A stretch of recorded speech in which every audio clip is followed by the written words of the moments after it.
Hey, this is John with Legends of Lore. This is my first video. We're going to be opening a box of Dragons of Tarkir.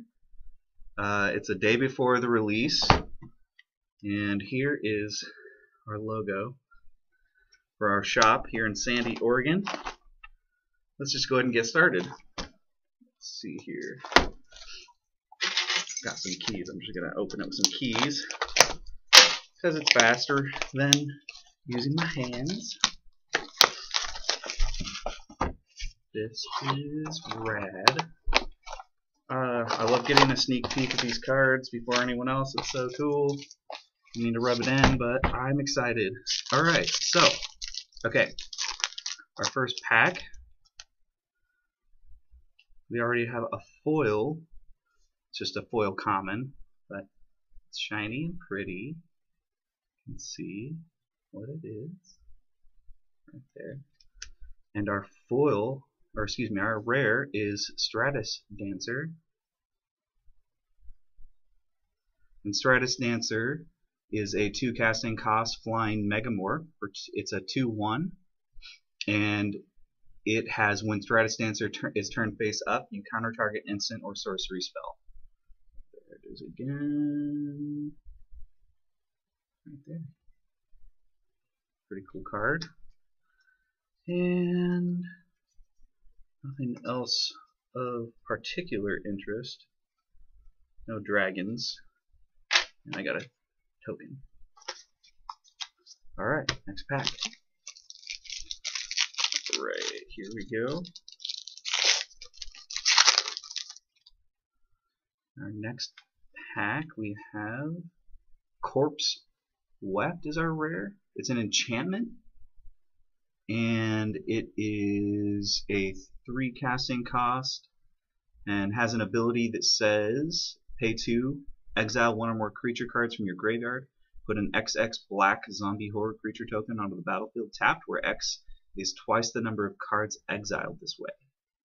So there it is, right there. Pretty good. Not sure about that one. Keep my rares separate here. I'm not really going to be playing any black, probably. It's not my favorite color. I mean, unless I add blue to it, I won't be playing solid black, and typically I don't like playing zombies, so it's just not my thing. But I'm sure someone would. Oh, that's a good pull. It's a mythic rare, Dragon Lord Ojutai, which is going in one of my decks. I do have a blue-white deck. It's a dragon deck. So, Dragon Lord Ojutai has hexproof as long as it's untapped. And whenever Dragon Lord Ojutai deals combat damage to a player, you look at the top 3 cards of your library, put one of them into your hand, and the rest on the bottom of your library in any order. This card's awesome. I'm going to be playing this with Brave the Sands so that it remains hexproof when it attacks, because it'll have vigilance. It's going to be an awesome card in my deck. All right, next pack. Okay. So if you haven't seen yet, some of the packs have Sarkhan on them. Pretty cool. I wonder what that last one we just opened. Yeah, it was just one of the dragons. But alright, next pack. Alright, here we go. And, oh! Alright, another good pull. We got Kolaghan's Command, which is a rare. There it is, right there. And Kolaghan's Command, you choose to return target creature card from your graveyard to your hand. Target player discards a card, destroy target artifact, or Kolaghan's Command deals 2 damage to target creature or player. So you get to choose 2. And it's only a 3 casting cost. And it's an instant. This card is pretty awesome, I would say. You have a lot of options here. You can return a creature card from your graveyard to your hand. That's awesome. Or make a player discard. Just so many options for for a 3 casting cost is really good. So that's the rare in that one. We'll go to the next pack. Alright, so what do we have here? Let's see. Arashin or Arashin Foremost. It's a 3 casting cost human warrior, and it's a 2/2 for 1 colorless and 2 white, and has double strike. And it says whenever Arashin Foremost enters the battlefield or attacks another target warrior creature you control, gains double strike until end of turn. So he has double strike as well, which is just so good. A 2/2 double strike for 3 with a third ability or second ability. So that's actually pretty good. I'm imagining that people are going to be wanting to play that in their black-white warrior decks, which are really popular from the, like, people have been doing variations of the event decks that Magic the Gathering came out with, so, or Wizards came out with, whatever, you know what I mean. So, all right, next pack. Let's see what we get here. Oh, we got a legendary. Oh, we got Surak. Surak the Hunt Caller. All right, he's 2 colorless and 2 green, and he's a legendary human warrior. He's a 5/4, and he has Formidable. And it says at the beginning of combat on your turn, if creatures you control have total power 8 or greater, target creature you control gains haste until end of turn. Not bad. I'm probably not going to be playing green. I'm like that kind of jerk that just plays a lot of blue. I love blue. I like blue black and blue white. That's mostly what I'm going to be playing. But this would be great in an aggro green red deck, I'm sure. All right, move on to the next pack. This one has a Tarka. Alrighty. See. Ooh, I see a foily. Ooh, wow, this is a good pull, guys. Really good pull. Foil Pristine Skywise. Foil Pristine Skywise. There that is. How's it going? Alright, so again, Pristine Skywise. Pretty good card. I'm playing it in my blue-white deck for sure. It gets protection as soon as you cast a non-creature spell. So any color of your choice. Says whenever you cast a non-creature spell, untap Pristine Skywise. Oh yeah, he untaps too. He gains protection from the color of your choice until end of turn. Now they could still respond to that. They could respond to Pristine Skywise's ability triggering, and then kill it or something like that in response. But still pretty good. It's a 6/4 for 6, 1 white, 1 blue for colorless. Still pretty good. Alright, let's see what we get here next. We have Haven of the Spirit Dragon. Alright, so this is just a land, and you can tap it for a colorless, or you can add 1 mana of any of your any color in your mana pool, and you spend this to cast only dragon creature spells. Or you can pay 2 and tap it to sacrifice Haven of the Spirit Dragon, return target dragon creature card or Ugin Planeswalker card from your graveyard to your hand. So pretty good if you're playing dragons. It's definitely one of the. I mean, if you're playing 3 colors, this is a good card to use for sure. Even 2 colors is pretty good if you're playing dragons. Most people probably won't be playing this if you're not playing dragons, but it's Dragons of Tarkir. People are going to be playing dragons. At least I hope they are, because otherwise, what's the point in having dragons in your set at all if people aren't going to play it because they're not good enough? But they are. Actually, they're really good. The dragons are really good in this set. So, alright, here we go. Next pack. Got another foil again, but it's a uncommon. Order of Ajutai, which is here. I'll just show it to you. It's just an uncommon foil, though. Foily. It's a 2 casting cost bird monk for it. It's a 0/4, so it's 1 colorless, 1 white. As an additional cost to cast Order of a Jutai, you may reveal a dragon card from your hand. When it has Defender and Flying, and when Orator of a Jutai enters a battlefield, if you reveal the dragon card, or if you control a dragon in play, you can cast Orator of Jutai and then draw a card. So when you cast it, you get a draw, which is pretty good. I think that I'm not sure I would play it in my white-blue deck. It's just not. I don't like defenders. I typically don't play them like that. I'm sure there's combinations out there that would probably play him. I'm probably not one of those people that would want to play him.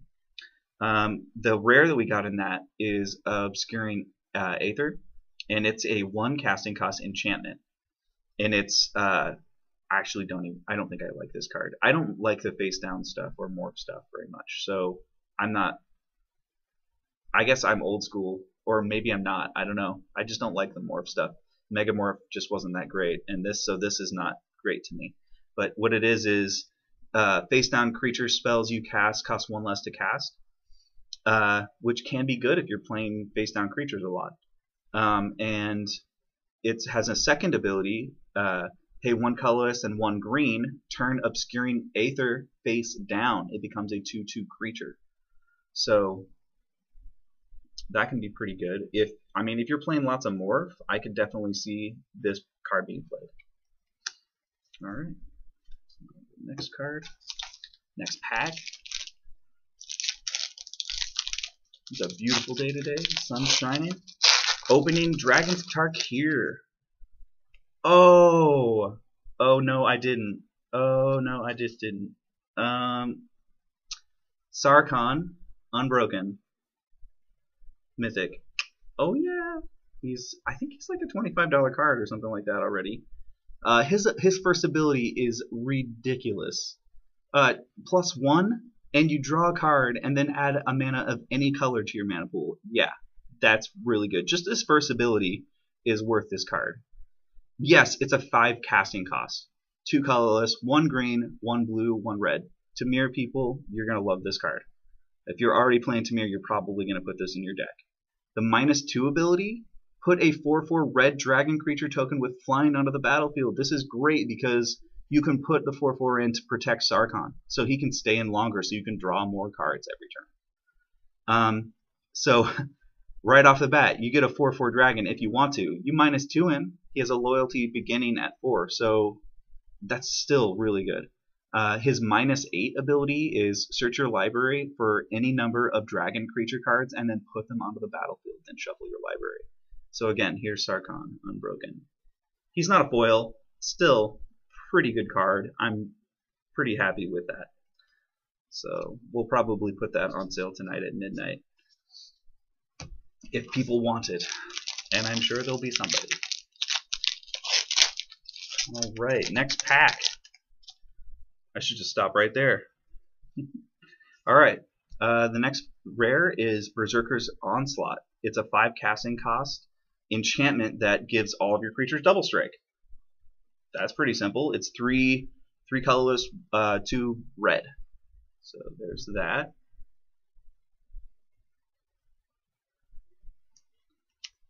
I mean, that's pretty good, but it's really high casting cost. A 5 casting cost enchantment. I guess it could be really good in like a soldier deck, or maybe like just an aggro, a red aggro deck or a red white aggro deck. That could be really fast and really good. It's just a 5 casting cost, so that's really kind of spendy. So it might even be good in green, so that you can ramp up to that 5 mana, possibly.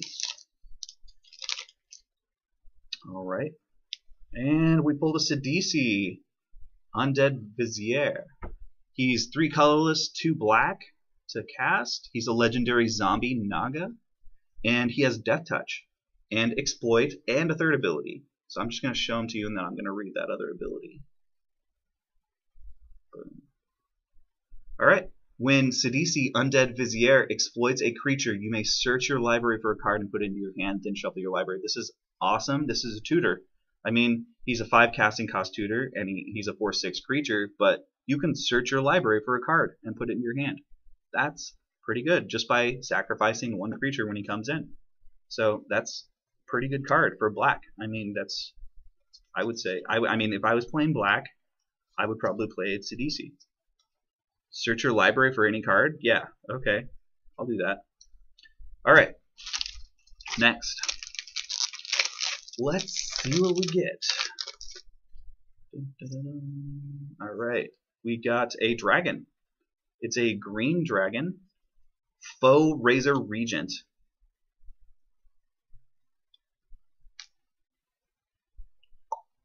Alright. So it has flying. It's a 4/5. 5 colorless and 2 green to cast.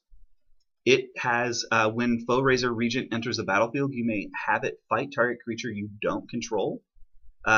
Whenever a creature you control fights, put 2 +1/+1 counters on it at the beginning of the next end step.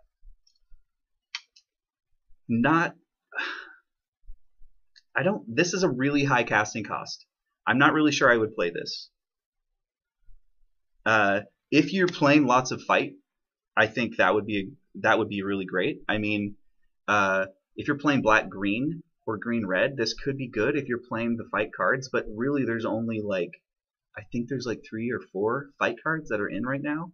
One of them has Bolster, I think Grim Takedown or Grim something like that. Yeah. So there's not a lot of them, but if you're playing multiples of each of those, then I suppose this could be good. And if you're playing green, you're going to ramp, so that 7 casting cost is probably not going to be a deal breaker for you if you're playing green. Alright. Just a worthy note here. This is an uncommon, but I really like this card. It's called Dragon Hunter. You've probably heard of it. It has protection from dragons, which is really important in this set. It seems like to me, I've already ran into some issues in my deck against this card because he's a 1 casting cost 2/1 that has pro dragons and can block dragons as though it had reach. So it's pretty strong against dragons. Very hard to attack with this thing, especially, or excuse me, to attack while this thing is under your opponent's control. It's just, with your dragons, it's just hard because he's going to block and you're not going to be able to do any damage. You're not going to do anything. If he's enchanted, or if someone's just saving a protection spell or a counter spell for this thing, it's going to be super hard, especially if they've got more than one of these out, which you can because it's not legendary. It's just an uncommon. So it's pretty good.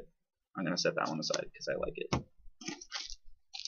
Next we have another pack of Dragons of Tarkir. Let's see what we get here. Alright. Pitiless Horde. Pitiless Horde is a 5/3 Orc Berserker, and it costs 2 colorless and 1 black to cast. It says at the beginning of your upkeep you lose 2 life, and then it has a dash which it costs 2 colorless and 2 black, which if you don't know what dash is, you cast a spell for its dash cost. If you do, it gains haste, and then it gets returned from the battlefield to your hand at the beginning of the next end step. Wow. This card, not very good. I mean, I don't see, at the beginning of your upkeep, you lose 2 life for having this in play. Yeah, it's a 5/3, but you lose 2 life every upkeep. I mean, I guess, well, I suppose you could just cast it for its dash over and over and over. You would never have to pay 2 life because it gets returned to your hand before you'd have to. So in that sense, I guess, but then it's just a 4 casting cost creature that you have to cast every single turn, which means you're not getting a lot for your mana. You're not going to be able to cast a lot of other stuff. So I don't think I like that card. But there's people out there that can make good decks out of anything. So it might be good in modern, it might be good in standard if you find the right combination. All right. Ooh, we pulled an Avatar. This is a pretty cool card. It's a 3/2 for 2. It's called Avatar of the Resolute. It's 2 green to cast, and it has reach and trample. It says Avatar of the Resolute enters the battlefield with a +1/+1 counter on it for each other creature you control with a +1/+1 counter. Really good in bolster decks. Really good in decks that have Outlast and counters. any not counter spells, but counters, putting counters on creatures, anything like that. This is great in 2 casting costs, so you're going to get this out really fast. So there's Avatar of the Resolute, and my wife just got here. She doesn't know that I'm recording for the shop while I'm opening packs, so she's trying to talk to me, and there she is. There she goes. That's my beautiful wife. She's going to help me sort cards. She's going to get to open her own box. She's so excited about. She wanted to open boxes with me today, and I said no, I don't want to wait because I want to open them right now. So I am, but I had to get her permission first, of course, because she's my wife. So, all right, the next card is Ire Shaman. It is a 2/1 for 2, which is 1 colorless and 1 red. It's an Orc Shaman. Ire Shaman can't be blocked except by 2 or more creatures. It has Megamorph for 1 red. And if you don't know what Megamorph is when you turn it face up for the 1 red, it gets a +1/+1 counter. So when Ire Shaman is turned face up, exile the top card of your library until the end of turn. You may play that card. That's pretty good. You basically get a draw off the top of your library, except it's technically an exile, not a draw. Not bad for a 2-drop. You'd have to cast it for 3 if you wanted to get that draw, though. So something to consider when building your deck. All right. Next we have another pack. Here we go. Alright, so let's see here. We have an enchantment spell called Illusory Gains. It's 3 colorless and 2 blue to cast. It's an enchantment aura. Whenever a creature enters a battlefield under your control, whenever a creature enters a battlefield under an opponent's control, attach Illusory Gains to that creature. So it's like a mind control that changes possession of a creature every time a new creature comes under your opponent's control. It's a 5 casting cost enchantment. So it's a little bit more than like a normal mind control. A little bit more than like Clever Impersonator. And it also, like Clever Impersonator, it can't attach to like a Planeswalker. It can't take, or a copy of Planeswalker. Actually, Clever Impersonator's copy. Never mind. I take that back. I don't know what I was thinking. I think I'm thinking of an old deck I used to play. Anyway, so that's a cool card. It's basically a mind control, which actually I think now that I'm thinking about it, mind control actually did cost 5.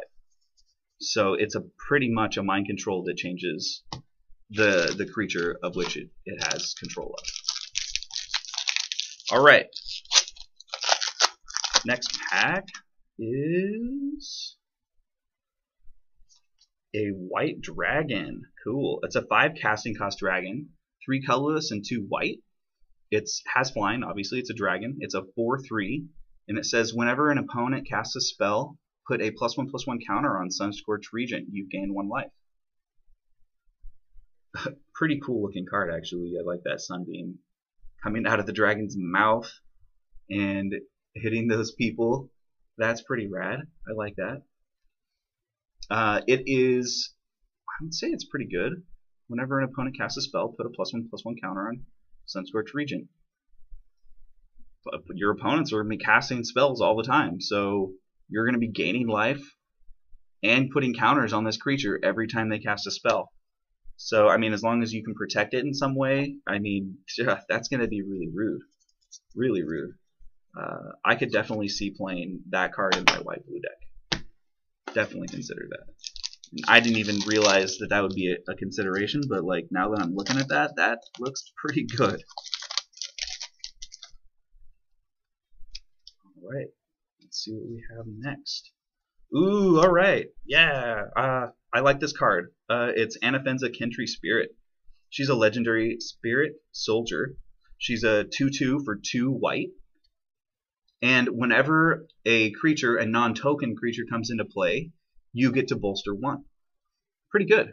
I mean, for a 2 casting cost early game spell, she is a legendary. I have her in a deck right now. Well, I have a proxy for her in a deck, which is obviously going to get replaced probably soon. But she's pretty good because I can play 3 of her. I know she's a legendary, but she gets removed so easily that I feel like playing 3 of her is actually probably okay. Because people try to remove her as soon as they possibly can. She'll probably get magma jetted right off the bat. Alright, next pack. Let's see, we get Volcanic Vision. Return target instant or sorcery card from your graveyard to your hand. Volcanic Vision deals damage equal to that card's converted mana cost to each creature your opponents control. Exile Volcanic Vision. Wow. Wow, that's actually pretty good because, well, it is a 7 casting cost, 5 colorless and 2 red. So it is a little spendy, but it is a board wipe for red, which I don't think there are any other board wipes for red right now. So in that sense, that could be pretty good for a red deck. I mean, it might not wipe the entire board, but it also depends on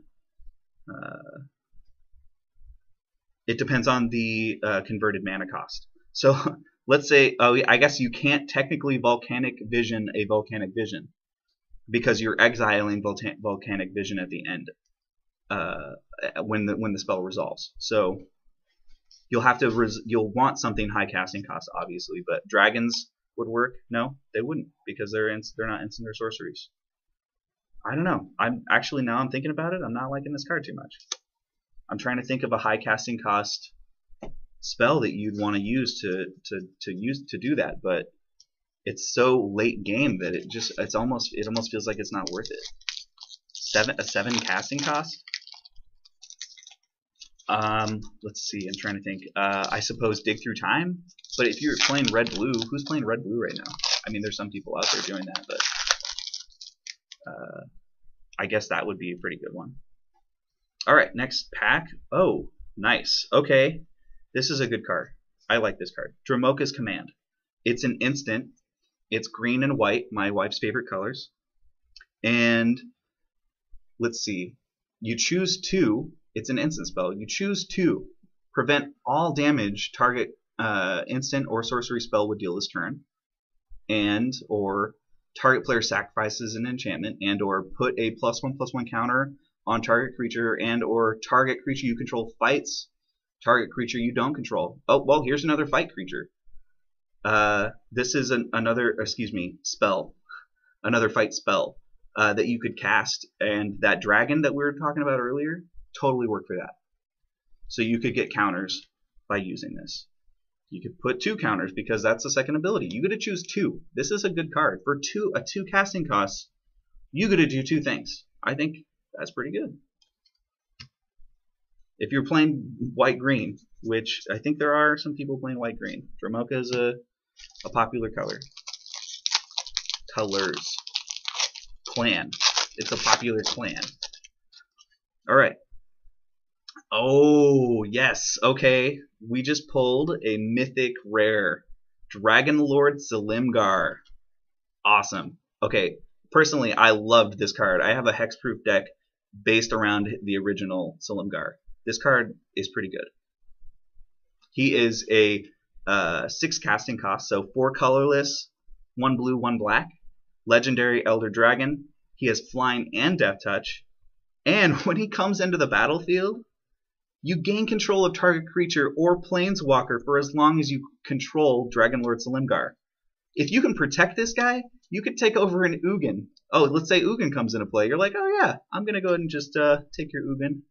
And you can use the Planeswalker's ability right away, like right off the bat. As soon as you play Dragon Lord Salimgar, you take over Ugin or whatever Planeswalker, Sarkhan, doesn't matter. Use their first ability right away. That's just a no-brainer. I mean, that's a good card. That's a really good card. And yeah, it's a 6 casting cost dragon, but you're not going to play. It's a legendary. You're not going to play, 4 of those in your deck. I mean, maybe it's possible, but I wouldn't. I wouldn't play that many. I recommend if you're going to play legendary high casting cost spells, I would say 2. And just make sure you protect it. Find a way to protect it, either giving it protection or play some counter spells. I mean, you're already playing blue-black if you're playing Salimgar. So you might as well play some counter spells and protect him. All right, the next pack is Harbinger of the Hunt. This is a 5 casting cost, 3 colorless, 1 red, 1 green. It's a 5/3 flyer with 2 additional abilities. So here, I'm just going to show that to you first here. All right, so the first ability is 2 colorless and 1 red.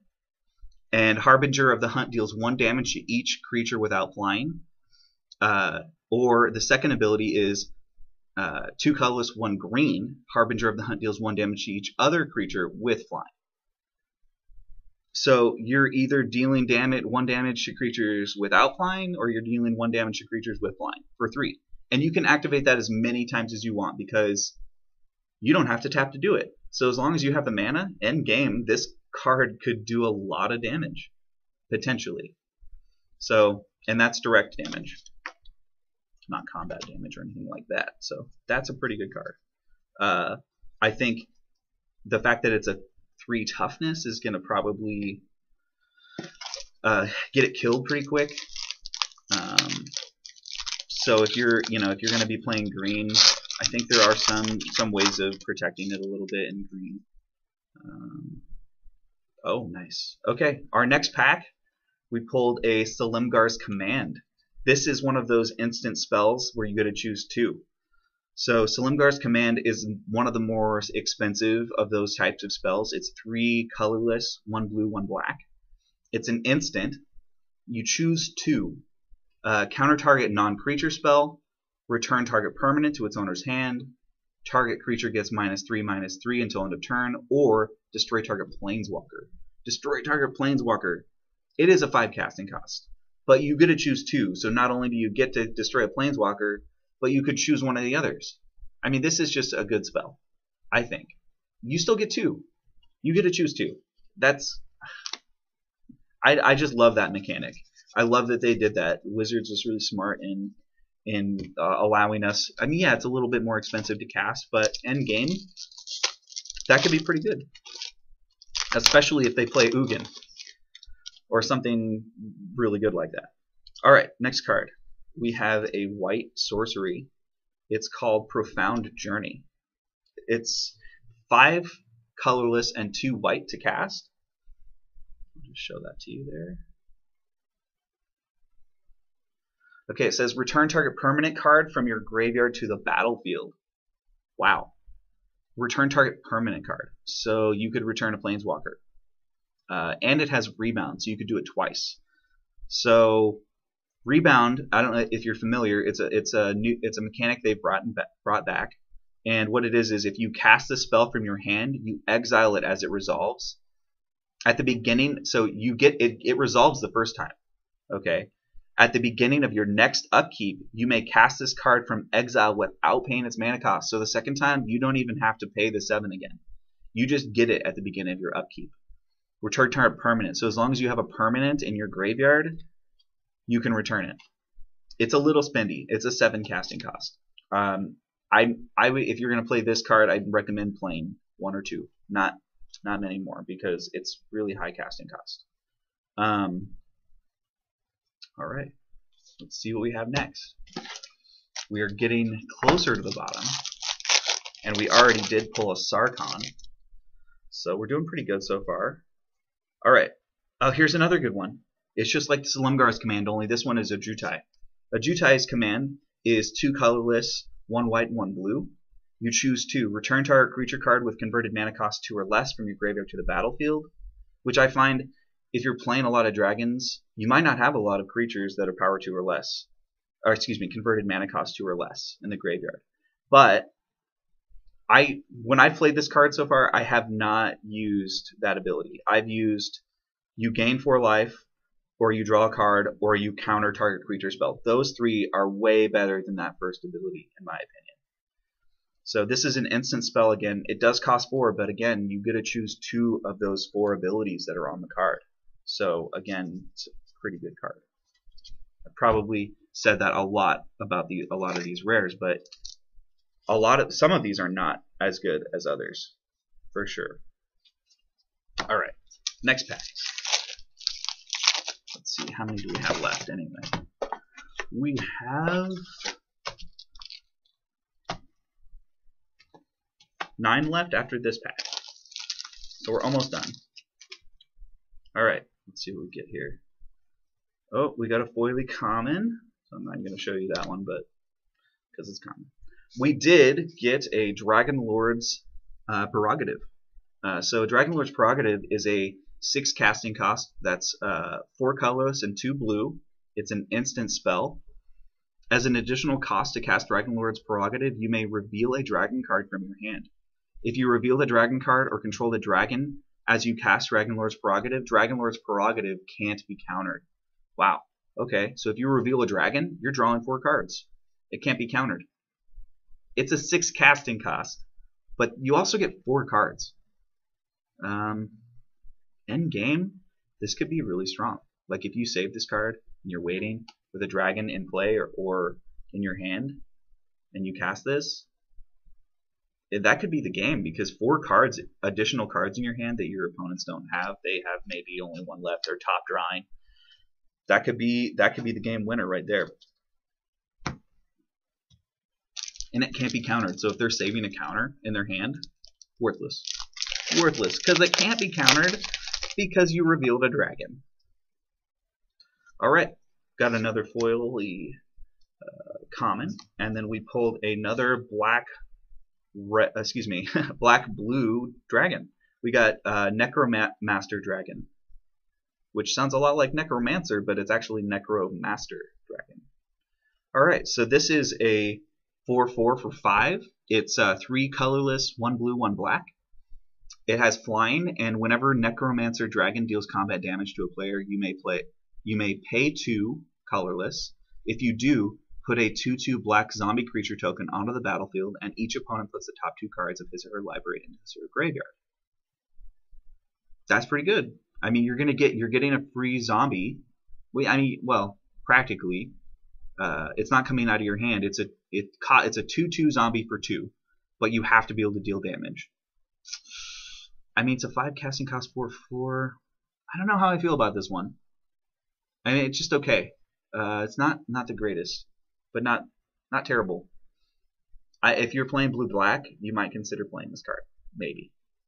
If you're playing a lot of zombies, or you have some sort of like Hall of Triumph or Obelisk of Erd, and you're trying to give your zombies pluses and you're playing lots of zombies, I could see this being played. I don't know if anyone's doing that right now, but you could. Some options there. Alright.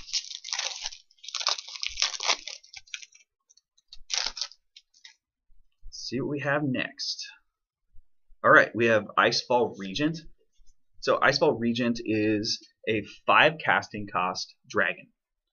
It's 3 colors and 2 blue, has flying, and when Icefall Regent enters the battlefield, tap target creature an opponent controls. That creature doesn't untap during its controller's untap step for as long as you control Icefall Regent. Wow. That's pretty good. It has another ability. Spells your opponents cast that target Icefall Regent cost 2 more to cast. So if anyone even targets this or wants to target it, they have to spend 2 additional mana, colorless mana, to target it. And basically, you're imprisoning someone's creature in ice. I mean, it even has it in the picture. You can see those 2 guys getting totally trapped in ice, and that's exactly what the dragon does. He taps your creature, and you're stuck in ice as long as he's in play. That's pretty cool. I like that. I love it when Wizards does stuff like that. Cool card. It is a 4/3 for 5, so it can easily be burned, but not early game, and not without spending, like if you're casting like a lightning bolt, you're gonna have to spend 4 mana just to target it. So they're gonna waste probably their whole turn just trying to kill your dragon, which is good. You want them to waste their whole turn just killing one thing. All right. Next, see, we have a few packs left. Almost done. Ooh, okay. This is the promo card that's coming out. This is a Thunderbreak Regent. It's a red dragon. 2 colorless, 2 red. Has flying. It's a 4/4. Whenever a dragon you control becomes a target of a spell or ability an opponent controls, Thunderbreak Regent deals 3 damage to that player. If you're playing a dragon deck, you want to play this. If you're playing red, obviously, if you're not playing red, then don't play this. But 3 damage to that player. If any of your dragons gets targeted, no one's going to want to kill your dragons if you've got this in play. Sure, this will probably be the first thing to get targeted, but even so, they're going to take 3 damage just from this getting hit. That's pretty good. It's a 4/4 for 4 flying. It's still a good dragon. Dragons don't usually cost 4. This is a cheap dragon. This is a real cheap dragon. A 4/4 for 4. There are some dragons that cost that much, but I would say, I mean, in older sets, you could get a 2/2 for 4 dragon, like the dragon whelp or something like that. Yeah, it has another ability, but this starts off as a 4/4 for 4. I'd say that's pretty good. I'm not playing red, so I probably personally wouldn't play it, but if I did decide to make a red deck, I would for sure play that card. Alright, got another foil. Common, no, uncommon. And we've got a Silumgar Assassin for our rare. So Silumgar Assassin is a 1 colorless, 1 black casting cost. Creatures with power greater than Silumgar's Assassin can't, creatures with power greater than Silumgar Assassin's power can't block it. There we go. Has a Megamorph of 2 colorless and 1 black. When Silumgar Assassin is turned face up, destroy target creature with power 3 or less an opponent controls. So when you Megamorph this, it's going to come up with a counter on it. So it'll be a 3/2. Here, I'll show you. So it'll be a 3/2 when you morph it, and then you can see that last ability there. You can destroy a target creature with power 3 or less than an opponent controls. That's pretty good. If you're playing black, it's a really cheap spell that can probably won't be very easy to block it because of that first ability. There's definitely some combinations there that you could use, but it's a control card. You know, you'll be able to destroy target creature with power 3 or less an opponent controls when you turn it face up. Now that's going to cost you essentially 3 on one turn and 3 on the next turn, but that could be good. I probably personally won't be playing that. If I play black, I probably won't play that card. I actually don't like the Megamorph. I call it the mini morph. It's just, I mean, I just thought that was silly that you only get 1 counter. I mean, if it was Megamorph, you know, they could have done like Megamorph 2 or Megamorph 3, and that would make sense because then you could be like, oh, Megamorph 2 gives me 2 counters, or Megamorph 3 gives me 3, but no, just Megamorph for 1 counter. It bolsters like way better for less casting cost even. Like, you don't even have to spend as much converted mana cost on your ability as you could from a spell and its converted mana cost. Anyway, that's what I think. My next card here for the next rare in the next pack is pretty good. It's a mythic rare. Dragon Lord Atarka. Dragon Lord Atarka is a 7 casting cost, 5 colorless, 1 red, and 1 green. So I believe this is the biggest dragon. It's an 8/8 flying trample. When Dragon Lord Atarka enters the battlefield, it deals 5 damage. 5 damage divided as you choose among any number of target creatures and or planeswalkers your opponents control. Wow. You choose how 5 damage. You could kill everything on the board depending on what they have. I mean, or you could deal 5 damage to a planeswalker. This is a strong card. It is a 7 casting cost, but it has 3 abilities. Flying, trample, and the 5 damage thing. Plus, it is an 8/8. So, with all of the abilities that it gets, and how big it is, I say the 7 casting cost is definitely worth it. Probably still would only play 2. I wouldn't play more than that. It is a legendary. It is a high casting cost. Would still probably play 2 if I was playing red-green. Plus, in green, with that high casting cost, you can definitely ramp up to it using, some Elvish Mystics. There's plenty of land ramp right now. I mean, take your pick of the land ramp you want to use. All right, next pack. We have a collected. Actually, I don't know if I showed you the Tarka. Let me just show that to you again, just in case you didn't see it. Yeah, he's freaking rad. Yeah. Okay. The next card, we have 3 packs left after this, is Collected Company. Okay. This is a 3 colorless, 1 green casting cost. It's an instant, so you could use it at the end of your opponent's turn. Or during combat. Look at the top 6 cards of your library. Put up to 2 creature cards with converted mana cost 3 or less from among them onto the battlefield. Put the rest on the bottom of your library in any order. So if you're playing lots of 3 casting cost, wow.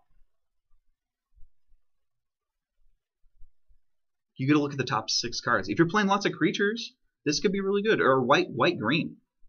What's that? There's that one card, Anafenza. The new one, the white one. This could be good. She's a 2 casting cost. There's lots of other soldiers that are 3 casting costs. You could put this in a red-green deck even.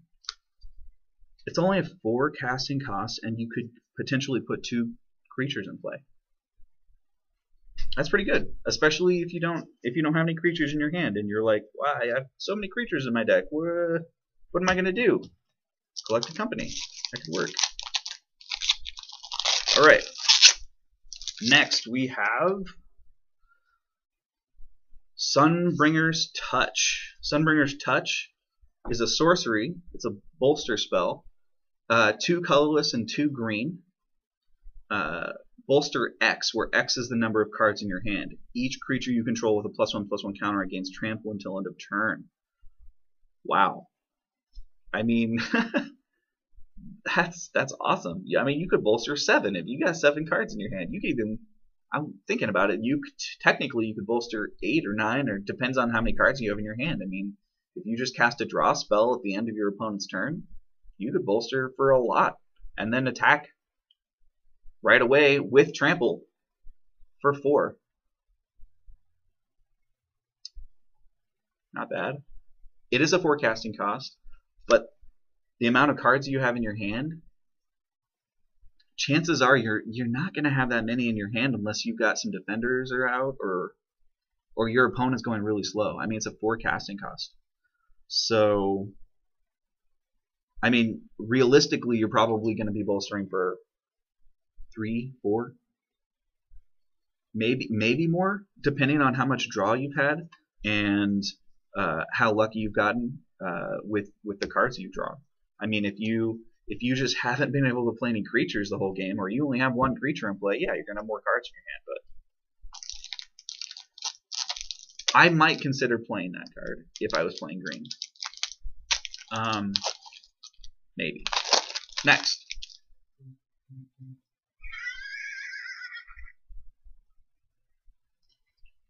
We have, oh, here's one of those sorceries that are very expensive. This is a mythic rare.